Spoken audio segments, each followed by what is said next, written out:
So there we go. Everyone should get some type of notification that I'm recording. But welcome, welcome, welcome, everyone. I'm in the holiday spirit, if you can tell. I am Ama Agyapong Hooks, also known as VAT Inclusion Lady, and I am here with Alonzo.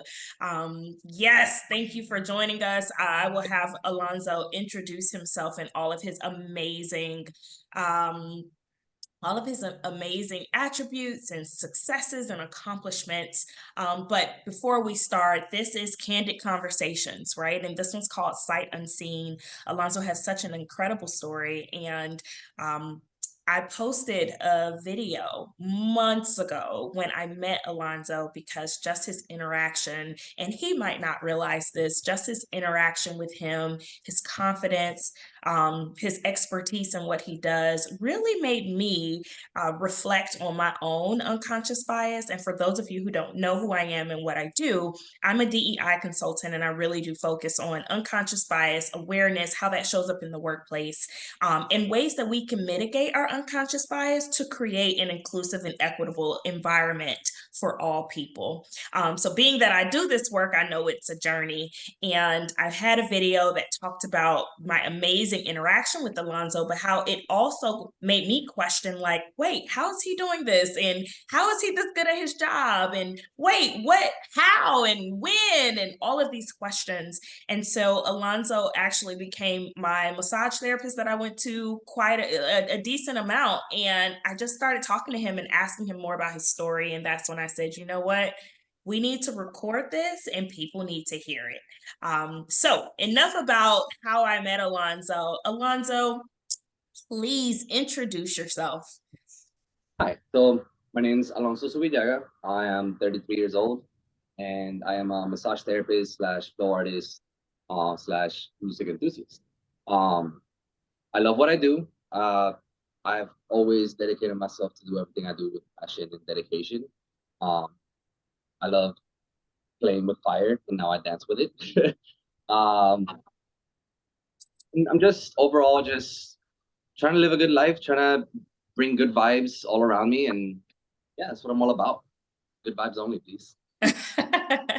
That's incredible. Well, Alonzo, I have talked a lot about your story, right? I've hinted towards that. I've said things about it, but please So, share your story.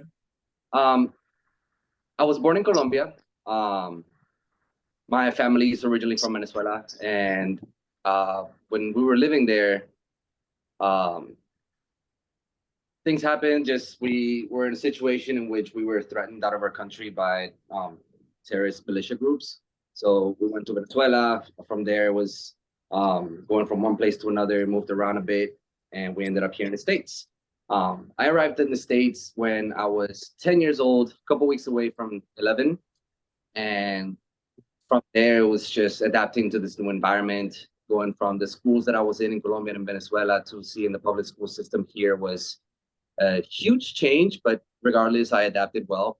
Um, from it, just going through the motions, when I started going to high school, that's when my vision issues started going away, like starting, I guess.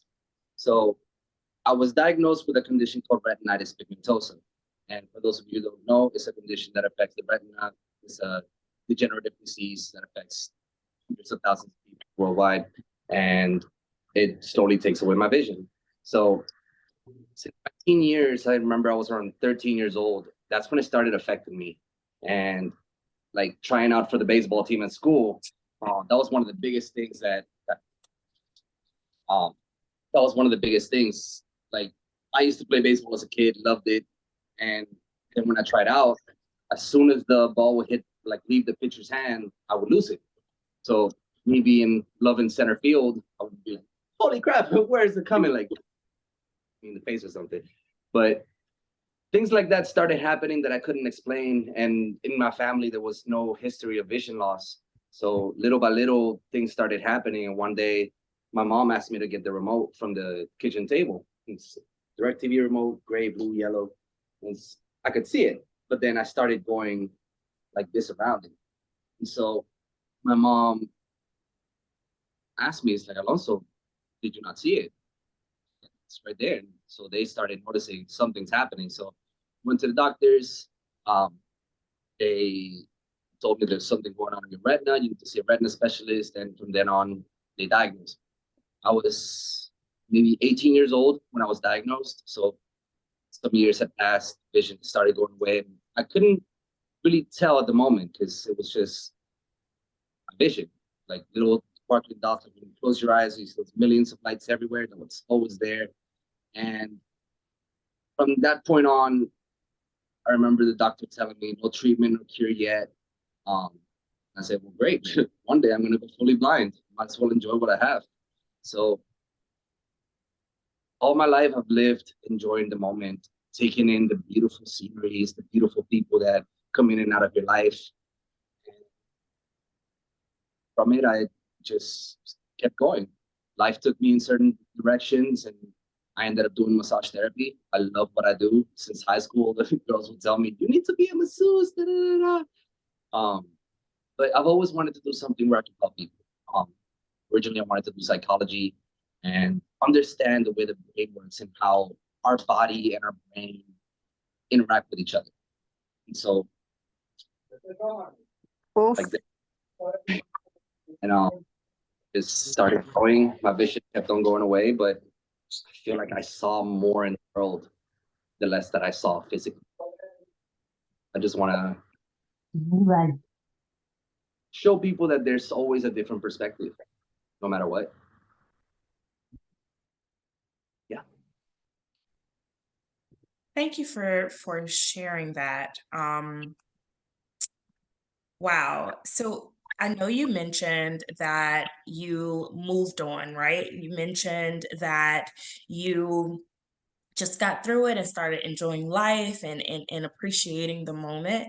But if you can just walk us through, for those who will never truly understand what it's like to walk in your shoes, what was that like, going from perfect vision to now transitioning into being someone who's legally blind? What was that? What did that feel like for you? And how did that impact your interaction with people?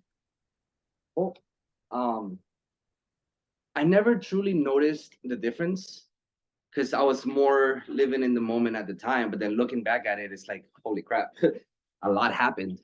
And it's just the simple things from always having to depend on someone else for rides, regardless of whether it's to the store to get essentials or to go have fun with friends or anything like that.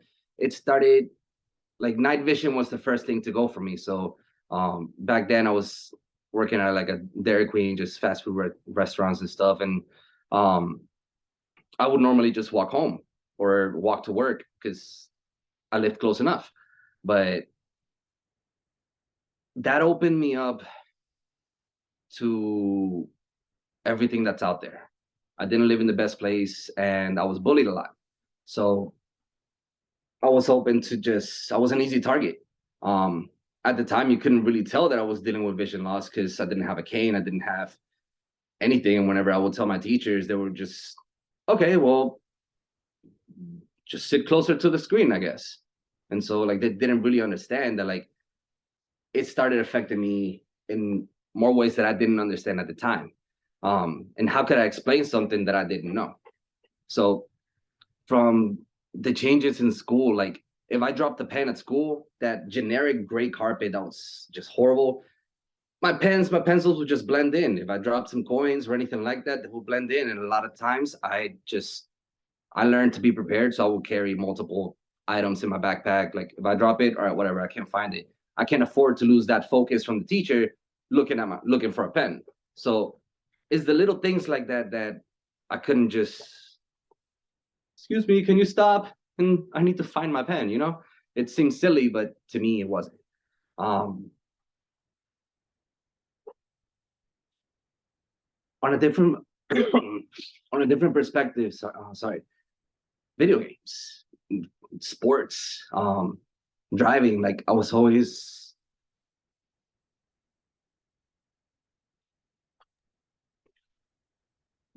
excuse me. No, no need to say excuse me.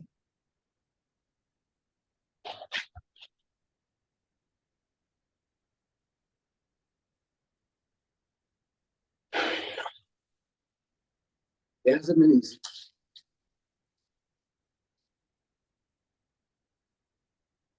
I think the hardest part, uh,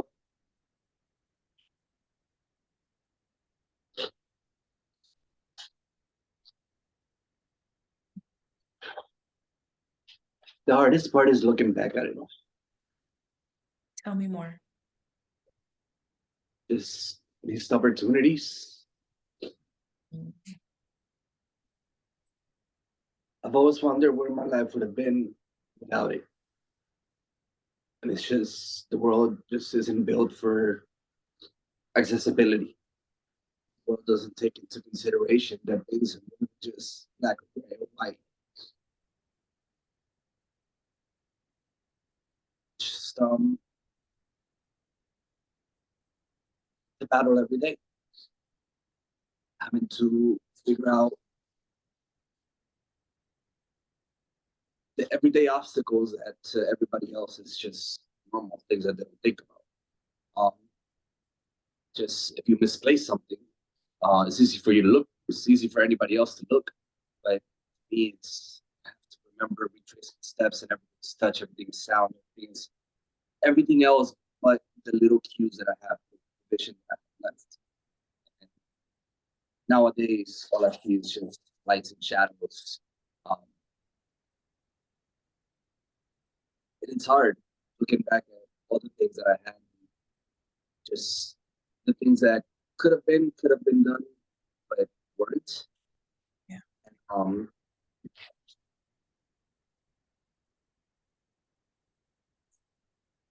I think it's just a matter of time and awareness. It's just I've always said I want to share my story. I want to let people know that blindness comes in so many different shades. Mm. Um, there's blackness and that's it. And I've met other blind people. I've heard other stories and support groups and in my career, and a lot of my coworkers have always told me like, dude, like you do so much, or like, dude, you're an inspiration. This and I've never felt like it because all I'm doing is just trying to live every single day as best as I can. And I just want to share that message. Like, if people have similar mentalities, where would we be as a community? Where would Yeah. we be as a society? Like, if we had more than just one thing in mind, or more than just we need to do this way because that and that's it. Like, there's nothing else. Like, one fits all. It's not the case.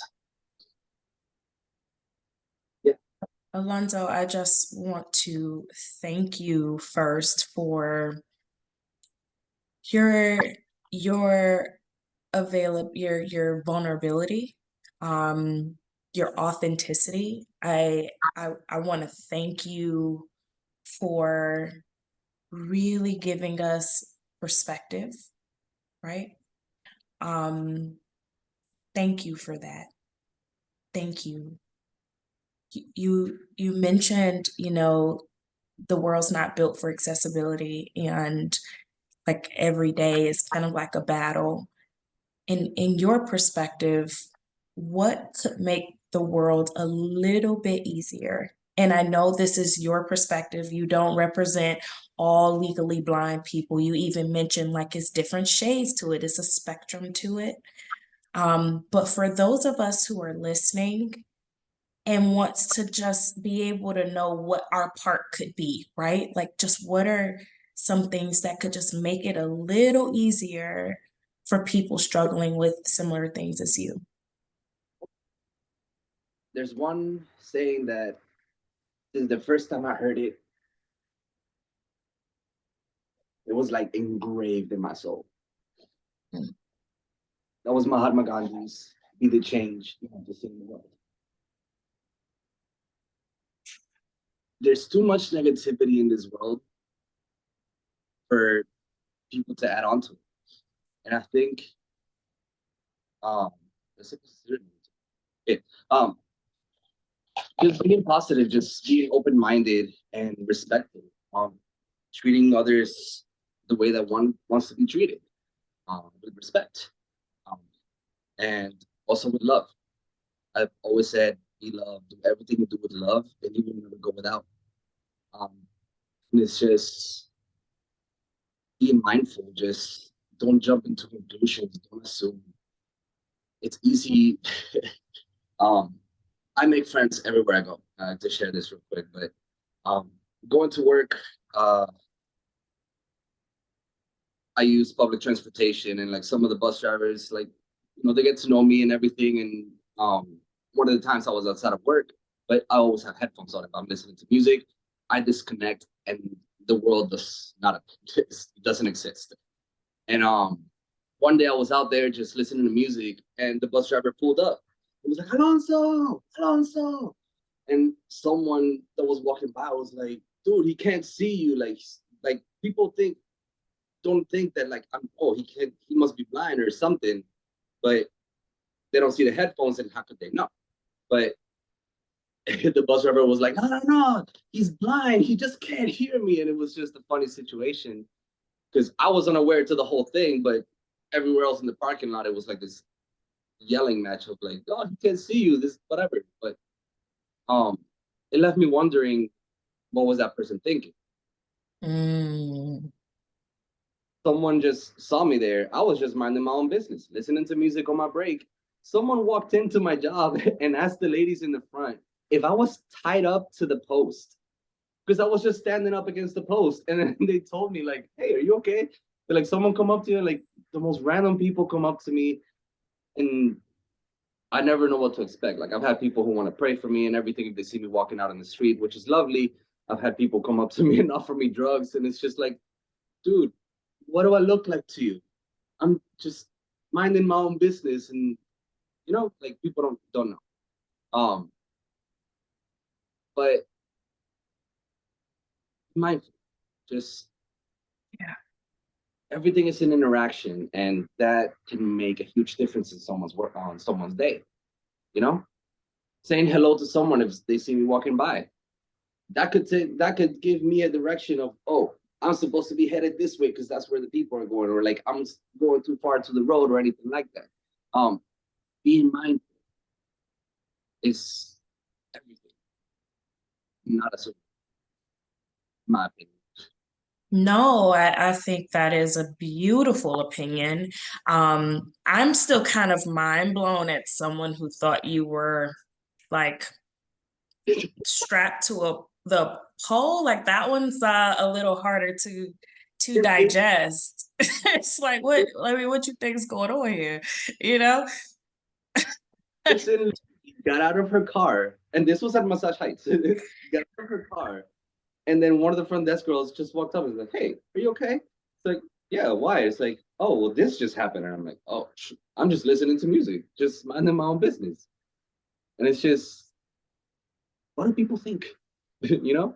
This is a good question. Like, I'm happy you're talking about this. I just thought about it. Like when people are coming to you and they might think they have the best intentions, but it just doesn't land well. Like, what do you hope people do in that moment? Because I have my own lived experience as a millennial Black woman of how people engage with me sometimes, but I could not even start to think, what is that like for someone who has a disability and you have people approaching you in their mind with the best intentions, but it lands as many of these situations that you have mentioned.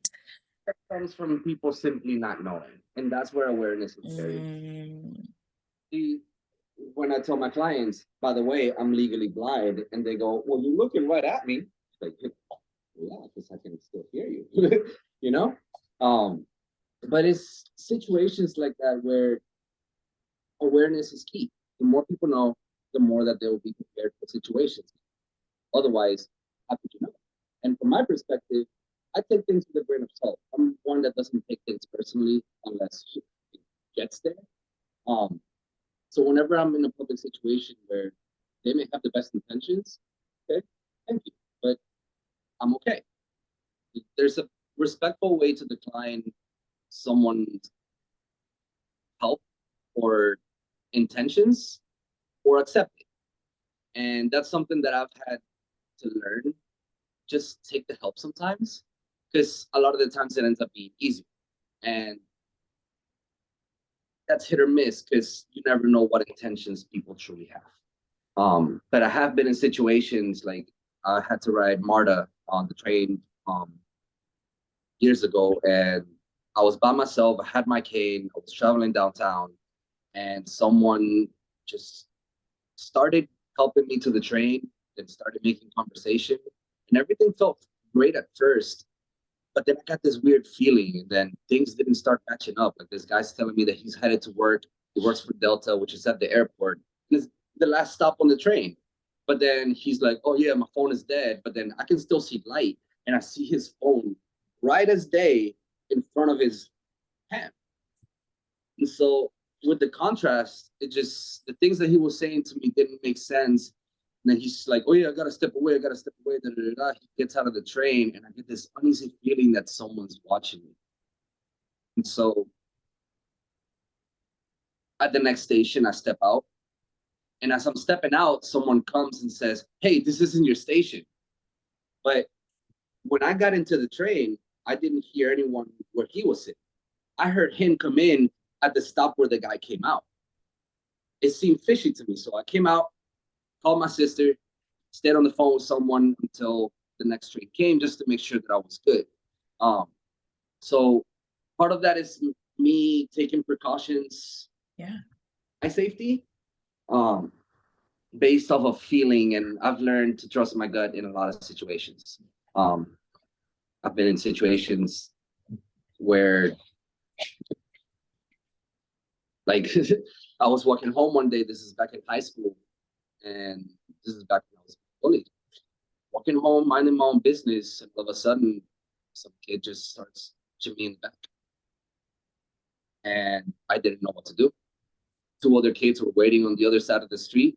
If I all of a sudden in either a one-on-one or a three-on-one in a place where I don't want to be, right next to the road with no sidewalk or anything like that. So what do? I get in the middle of the road. I get in between the yellow lines. There's school buses passing by. I'm asking for help. No one stops. And finally they leave. And I ended up walking home the rest of the way, and I had to get to work because it was like an hour before I had to get to work, and ended up having to call a taxi with very little money that I had at the time. But it was either that or risk walking and getting seen by the people who beat me up. It's just Alonso, how do you keep your hope in humanity? Because I mean, I can't imagine how you've probably seen the best and the worst of people and how you've experienced the best and the worst of people. And I hear you often saying like you have to trust your gut, but your average person could become very jaded after these type of interactions. Like I'm sitting here getting a little mad, not gonna lie, like just hearing like people responding to you in this manner.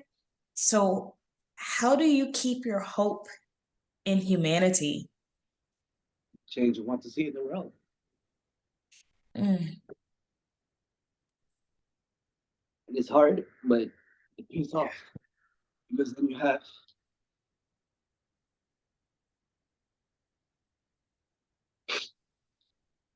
for every bad situation that's been in, there's been people that have come and has brought so much.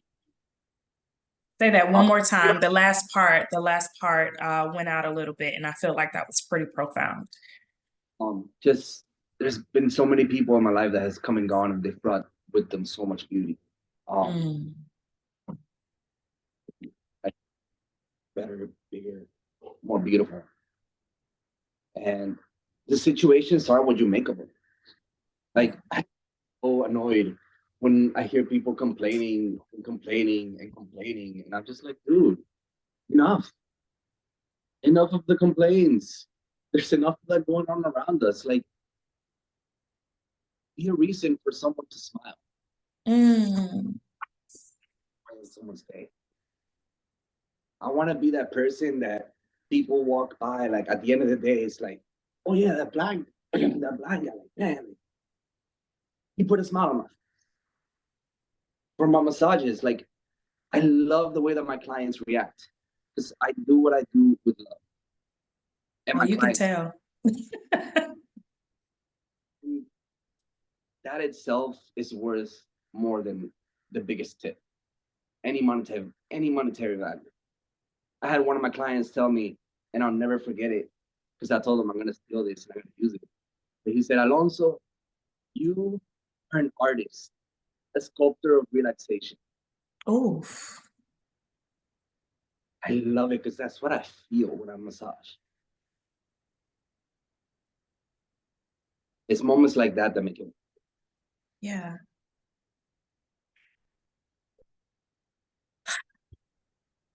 right, Kai? I'm taking all of this I'm taking all of this in, and I'm learning so much from you, just like with these conversations. Absolutely, absolutely be the reason to make someone smile like that. Yeah, that goes a long way. Um, sorry, I'm collecting myself. So here's a shift. I want to, well, before I ask you about this perspective, what you mentioned awareness. You mentioned people just aren't aware. And if I'm completely transparent, I can only remember one time growing up and really having someone around me who is, legally blind or really with any type of disability. And so I've learned and stumbled over the years. How can someone build their awareness without that exposure, growing up?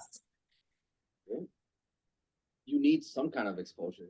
And I think it's our responsibility as adults, as human beings, to teach others, teach our kids so Mm, aware that we are out here in the world.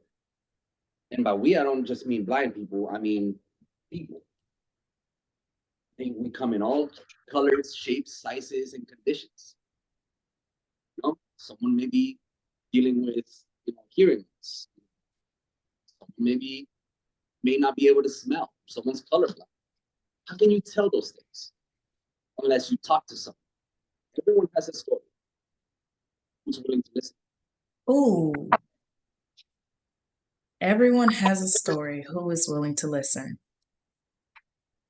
You on here dropping gems. I don't know about you all, but I am just feeling so blessed with this conversation, Alonzo. Like I said, um, your story, just who you are, your energy, like it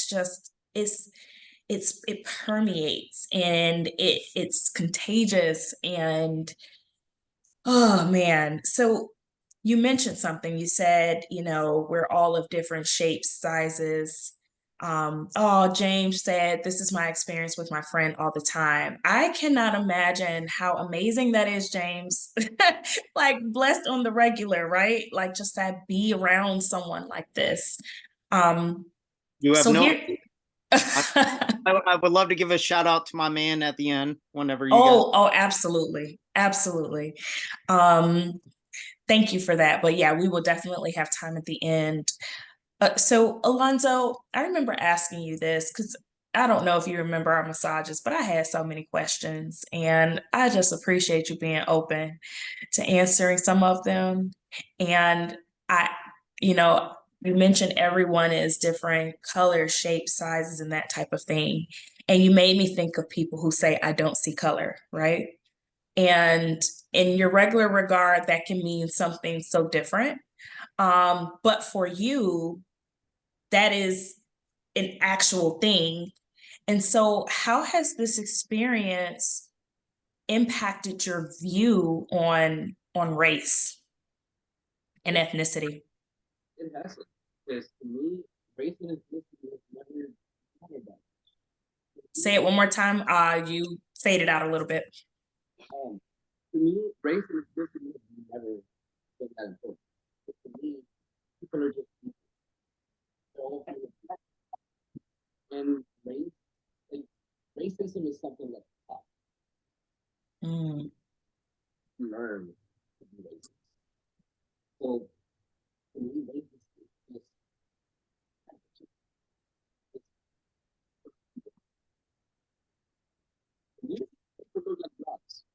regardless of the color, you're gonna be a black man, regardless of where we are or whatever, you know. So Yeah.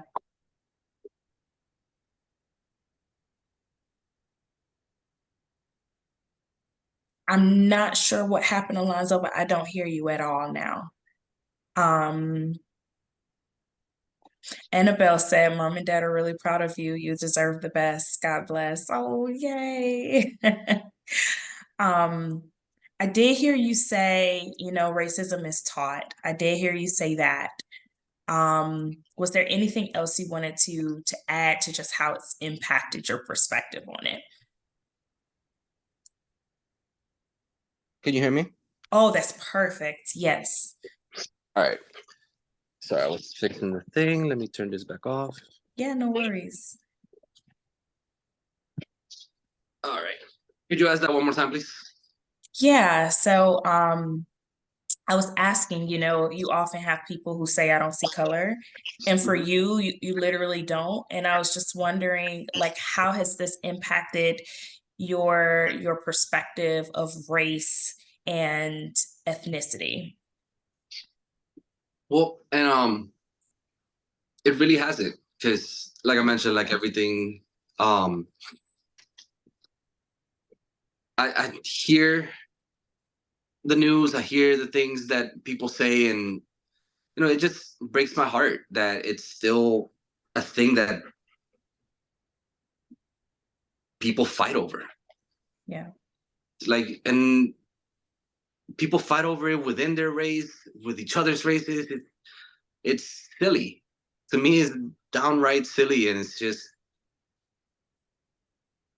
if I could teach people to look at other people and talk to them, just close your eyes. Next time you have a conversation with someone, close your eyes and just listen to them instead of looking at all the visual things that don't matter.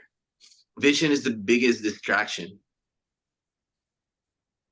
And yeah, that's what I think of it. Down and simple. It's just silly.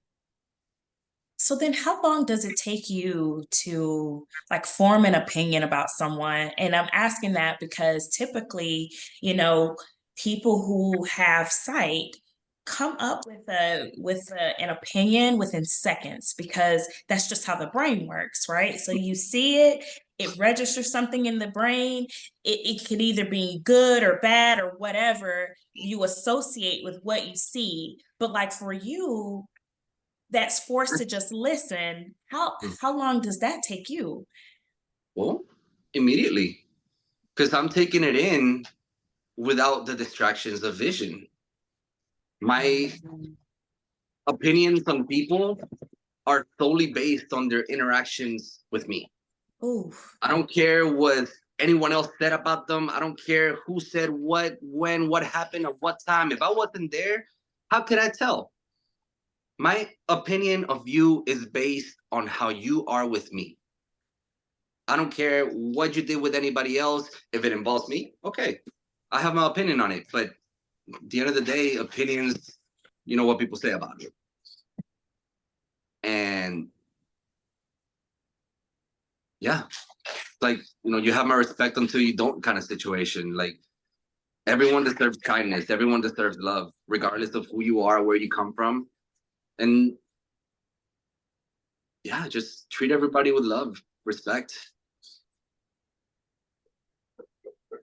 So everyone heard it, right? Like I think this was great suggestion, engage with someone as if you're like closing your eyes and just listening to their story. You also mentioned, I judge someone based on their interaction with me. And you mentioned sight being a distraction, so finding ways to remove that distraction to really judge someone based on how are they engaging with me. I think that is brilliant. So you mentioned something and I want you to please expound on it. You mentioned you dance with fire. Can you Yes. please share with everyone how you found fire and how, like, what do you do? It's so cool. So, um, it all started when I was a little boy. I've always considered myself a bit of a pyromaniac. Fire has always calmed me down since I was a kid. I've been setting fires. I actually got in trouble in school because just having a rough day, lit some fire, and it caught one of the trash cans on fire. Thankfully, the sprinklers didn't go off. But I remember walking back into the school that Monday morning, and the administrator came up to me in the cafeteria, and she said, "Go to my office. Don't even go to first period."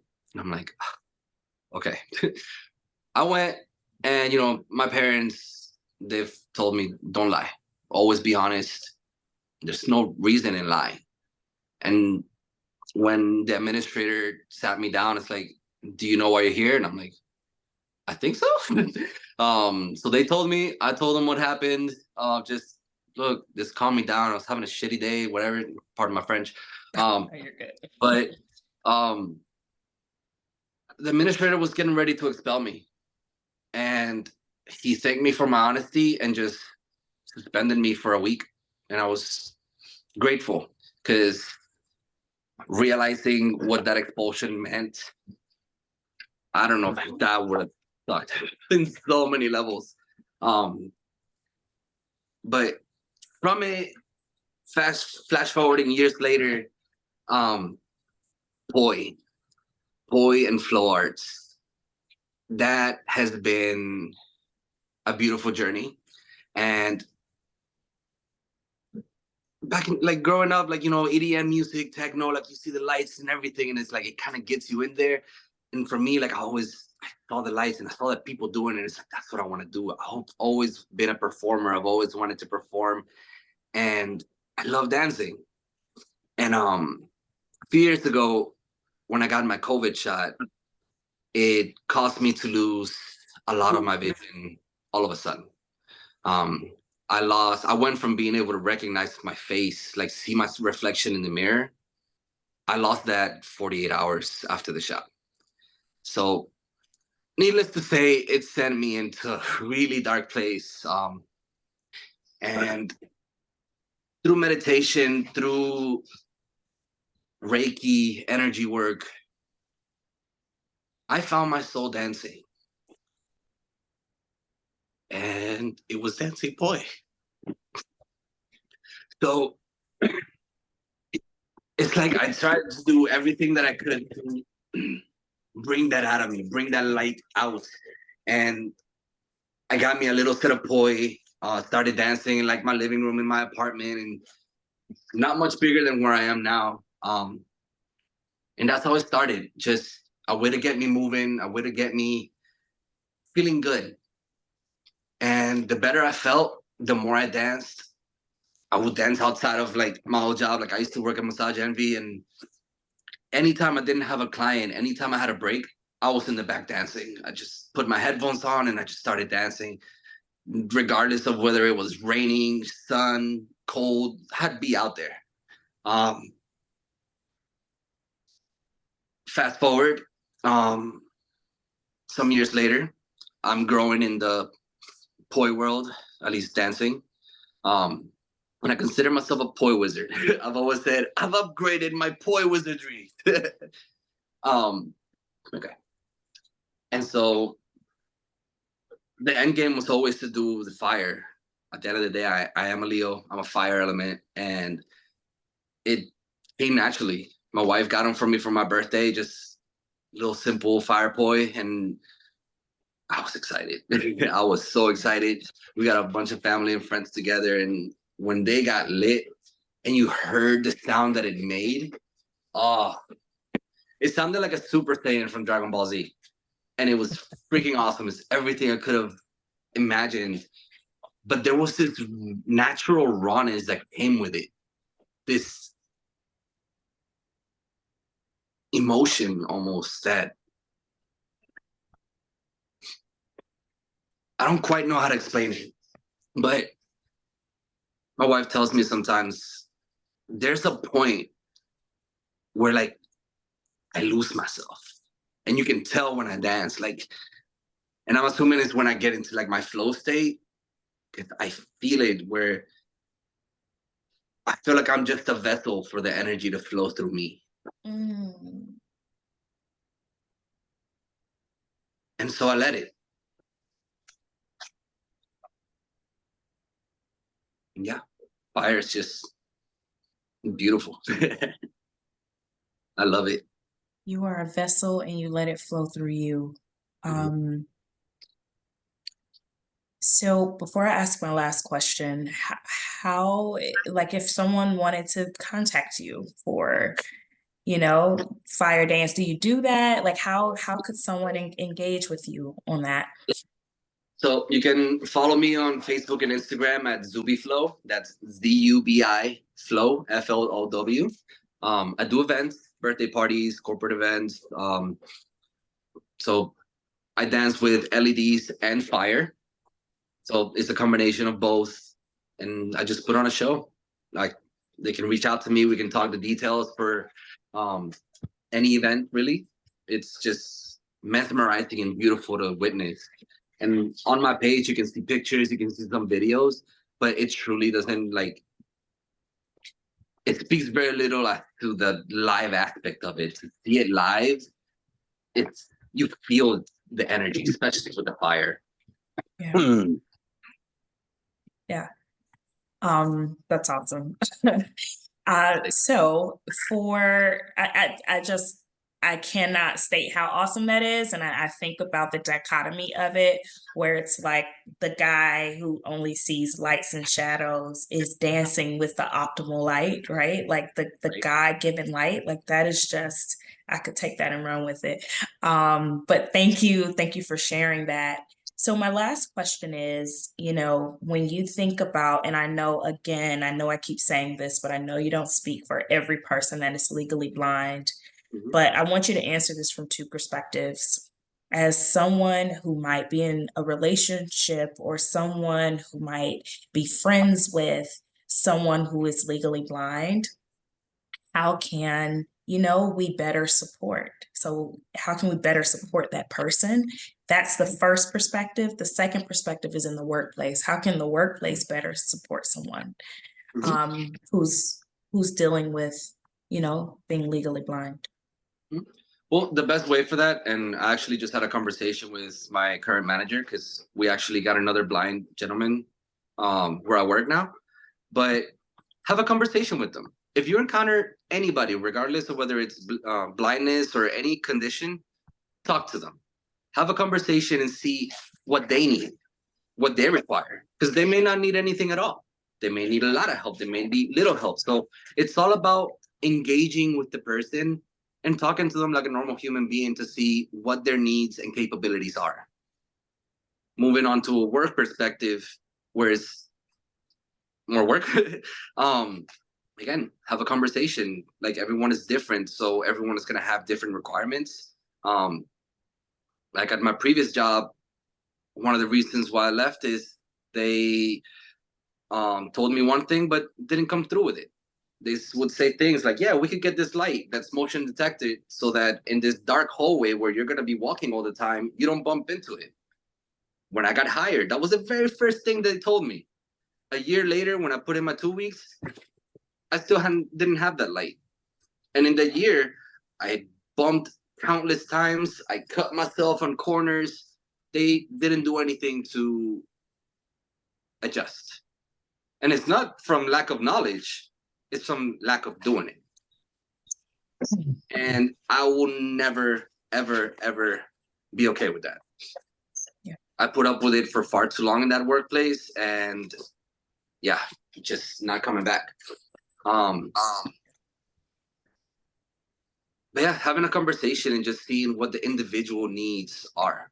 Because, okay, um, what's most important is that we can all navigate this world together as a whole, as a community, as a society. And the best way to do that is doing it together. And the only way to do it together is if you know who you're working with. Are you going to have someone and not get to know them and not use their full potential? Or are you going to just be there and just do nothing? If we all strive to use our full potential, we could be we could be somewhere way better than where we are now. Yeah. If we all strive to use our full potential and help others use their full potential, right? Exactly. And what you just made me realize is that's something, if you've always had all of your abilities, it's certain things you don't even think about because you just naturally do them. So something like walking down a hallway, you probably wouldn't even think about that. Mm-hmm. But like you mentioned, having conversations and partnering and collaborating with people who are impacted by these things helps you make the right decisions. Right. Thank Like for you. example, Mhm. uh, I was like I was in the hospital yesterday, just nothing serious, and I was on my way to the Panera over there, just making my way there, and this lady talked to me.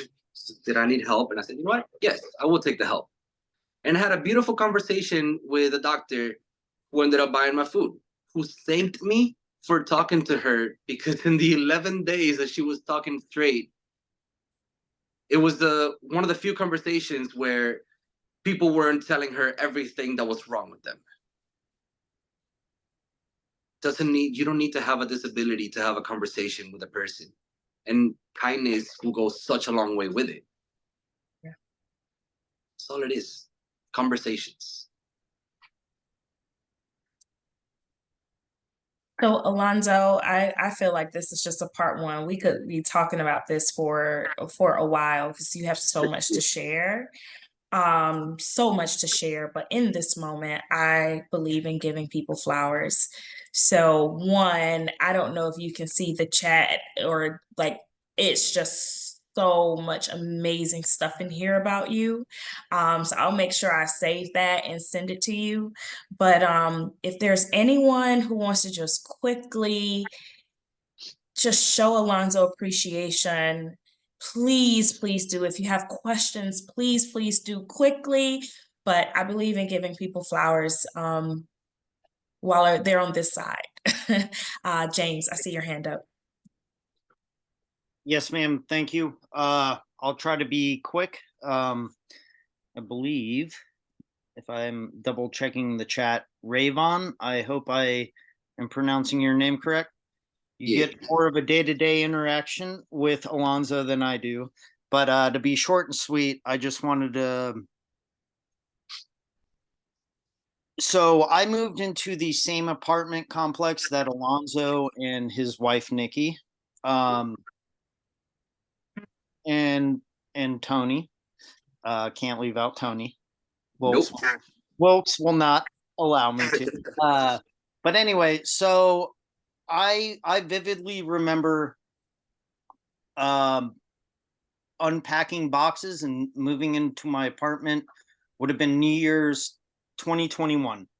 Mm-hmm. And I want to say within 7 days after that, it was very beginning of 2022, out at the dog park because Nikki and Alonzo and Tony were living in an apartment at our complex at the time that they had a direct gate into the dog park. Yeah. So my first interaction would have been within the first week, maybe I'll put it first 2 weeks, 2022, Mm-hmm. January. Met them and then we just instantly kicked it off. And I will be completely honest with you, Amma. I did not know that he was blind until he told me at the end of that conversation. Never knew, never knew. And if there was any change in opinion, it was nothing but positive. The one thing about Alonzo, who is on a personal level, affected me for the better, is positivity. Like it goes unmatched. His outlook on life and his hopes. It's just everything, all included. Like fell in love with all three of them from that day.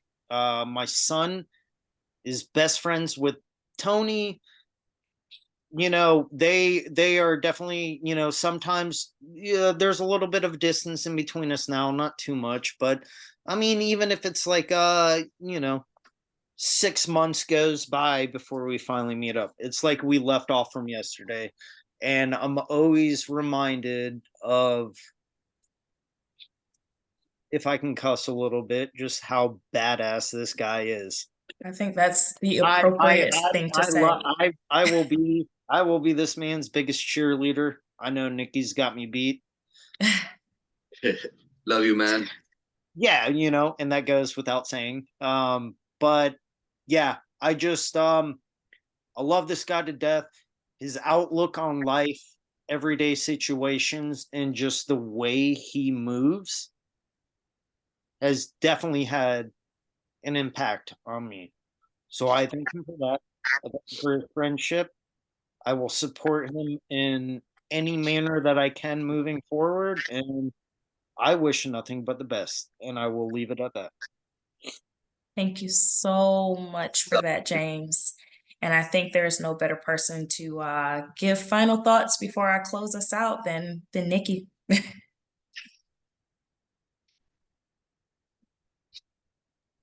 Hello. Right. James, thank you. We love you too. And adore your son. One thing that's I don't think was mentioned is how incredibly independent Alonzo is. It's one of the main things that attracted to him when we met. He lived on his own, was cooking food for himself. He cooked dinner for me when when we were first meeting. Anything he puts his mind to, yes, there's obstacles, but he does not let it stop him. If he wants to do something, best believe this man is going to do it. That's all I wanted to add. I'm so proud of you, Alonzo. I never call you that. That's weird. I'm so proud of you, babe. And I'm so excited to see you sharing your story because you've always talked about doing this. So keep it up. Love you. Thank you so much, Nikki. So everyone, this was, I feel, the first of many. I know something special when I see it. And Alonzo, when James said the way you just make people better and how Nikki talked about your independence, I felt that. And I just want to thank you for allowing me to ask questions, allowing me to pick your brain, allowing me to make mistakes. I never forget when I was telling you where on my back it hurts, and you were like, just want to let you know I'm legally blind. But I think I have an idea. And I was like, oh shit, like, I'm so sorry. Like, I started fumbling over my words, like, girl, get it together, right?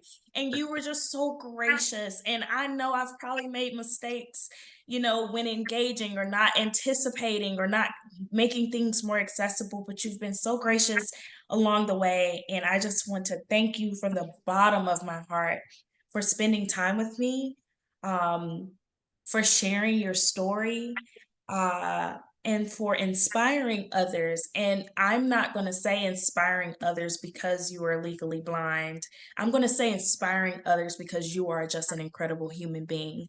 There are people with full abilities that are not as positive, as ambitious, as independent, or as loving as you. So you are just an example of, we need to, like, people need to get their stuff together.